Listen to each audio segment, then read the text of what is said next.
By 2 o'clock, the British had landed 2,500 troops. By 3 o'clock, they were ready.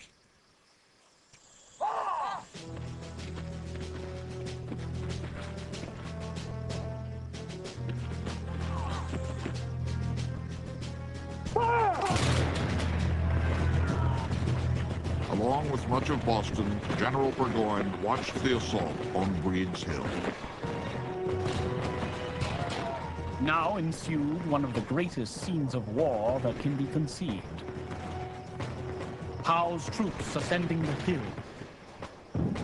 The roar of cannon, mortars, and musketry made the whole a picture of horror beyond anything that ever came to my lot to be witness to. The redcoat charge collapsed. Officers, in particular, were singled out. They have appalling officer casualties.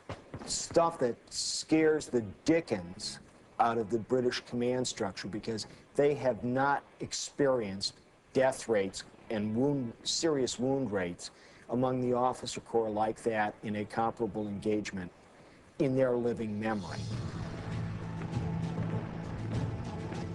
Bringing up reinforcements, Howe ordered a second attack.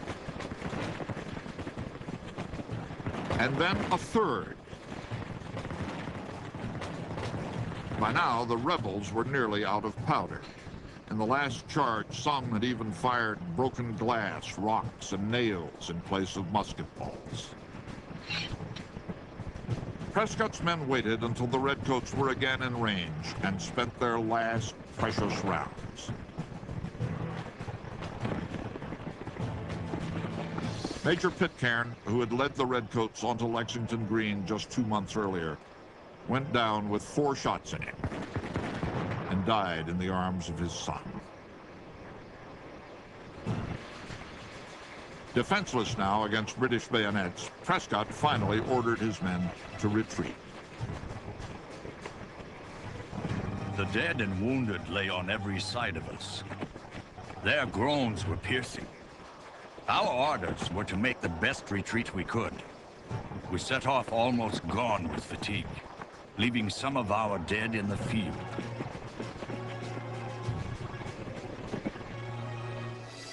Among those left in the field was the Patriot leader who had foreseen his own death, Joseph Warren.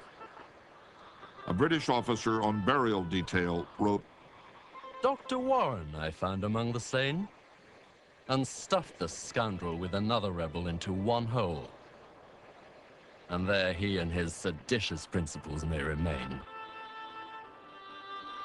Buying time for his comrades to retreat, Joseph Warren had been shot in the back of the head. He was 34 years old. I have just heard that our dear friend, Dr. Warren, fell gloriously fighting for his country. Great is our loss. Almighty God, cover the heads of our countrymen. May we be supported and sustained in the dreadful conflict. I cannot compose myself to write any further. Abigail Adams. By day's end, the British had won the field, but at a terrible price. Their casualty rate, over 40%, was the highest the British would suffer in the entire revolution. 1,000 men were killed or wounded. General Clinton said it was a dear-bought victory. Another such would have ruined us. The Americans lost the hill, but they won a newfound confidence. What they lacked was training, a treasury, and a leader